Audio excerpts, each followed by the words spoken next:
আসসালামু আলাইকুম, সবাইকে স্বাগতম। প্রিয় শিক্ষার্থী বন্ধুরা, আজকে আমি এই যে আইসিটি বিষয়ের আমরা যখন লজিক ফাংশন সরলীকরণ করি তখন যদি এই ধরনের কোনো সমস্যা থাকে, যেমন এইখানে আমার 53তম অঙ্ক এখানে বলা আছে যে এ বি এর উপরে নট, মানে কি এ আর বি মিলে আমরা একটি ন্যান্ড গেট তৈরি করতে পারি, তাই না? আর এখানে বলেছে এ নট প্লাস বি বি, তো এইটার আমরা সরল করব কিভাবে? তো প্রথমে আমরা একটা কাজ করতে পারি, সেটি হচ্ছে এই যে এ এবং বি এর উপরে যে নট আছে এইটাকে আমরা ডি মর্গানের দ্বিতীয় উপপাদ্য অনুযায়ী ভাঙতে পারি। কিভাবে ভাঙবো? এ এবং বি এর উপরে আলাদা আলাদা নট করে এখানে ইন্টু থাকলে প্লাস হবে, যেমন এ নট প্লাস বি নট, অর্থাৎ এ এবং বি গুণের উপরে নট, তো এই গুণটা প্লাস হলে এই উপরে নটটা ভেঙে আলাদা হয় ডি মর্গানের উপপাদ্য অনুযায়ী। আর এখানে যা আছে রেখে দিলাম, যা আছে এখানে আমরা রেখে দিলাম, অর্থাৎ এটাকে ভেঙে আমরা এই ডি মর্গানের সূত্র অনুযায়ী সাজিয়ে নিলাম।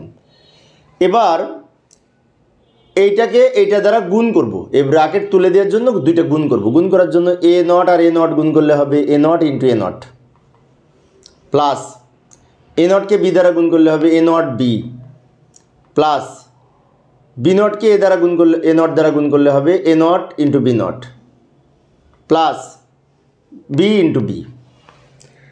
আমি আবার বলছি, লক্ষ্য করি, এইটা দ্বারা এই দুটো গুণ করে এটা পেয়েছি, আবার এইটা দ্বারা এই দুটো গুণ করে এটা পেলাম। এখন এই এ নট আর এ নট গুণ করে কিন্তু একটা এ নট হয়, আবার বি নট আর বি গুণ করে 0 হয়। তো এগুলো আমরা মৌলিক উপপাদ্য, এগুলো তো জানি।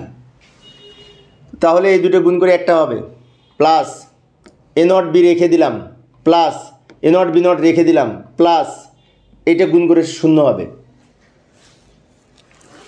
বি ইন্টু বি নট সমান কিন্তু 0, আর এই দুটার পরিবর্তে একটা লিখতে পারি গুণ করে।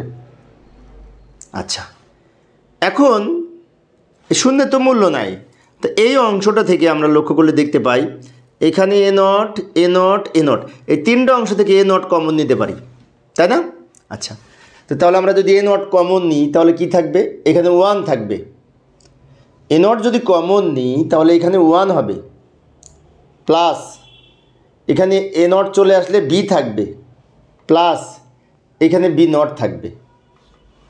আমি আবারও বলছি, লক্ষ্য করি, এখানে তিনটা অংশেই কিন্তু এ নট আছে, তো এ নট যদি আমি কমন নিই তাহলে এখানে 1 থাকবে, এখানে প্লাস বি থাকবে, প্লাস বি নট থাকবে।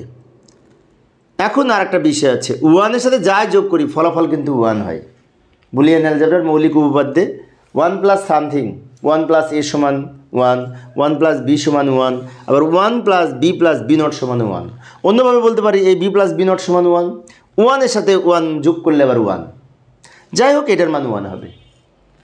এখন এইটুকুর মান যদি 1 হয়, 1-এর সাথে এ নট গুণ হবে এ নট ইন্টু এটার মান 1, এটুকুর মান 1, তাহলে এ নটের সাথে 1 গুণ করে এ নটই হবে।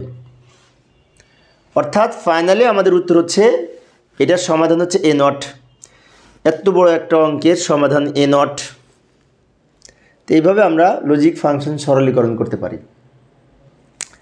তো প্রিয় শিক্ষার্থী বন্ধুরা, এই ছিল আমার আজকের আলোচনার বিষয়। আমি শিক্ষার্থীদের অনুরোধে অল্প অল্প করে আলোচনা করি, যাতে শিক্ষার্থীরা বোরিং ফিল না করে। তো পরের ক্লাসে কি করব একটু দেখে যাই। এই যে পরের ক্লাসে এইটা 54তম ক্লাসে আমি এই সমস্যাটার সমাধান করার চেষ্টা করব, দেখার আমন্ত্রণ রইল। অনেক সহজ, কিন্তু এটাও ডি মর্গানের সূত্রে আমরা করতে পারবো। তো পরের ক্লাসটি দেখার আমন্ত্রণ রইল। খোদা হাফেজ।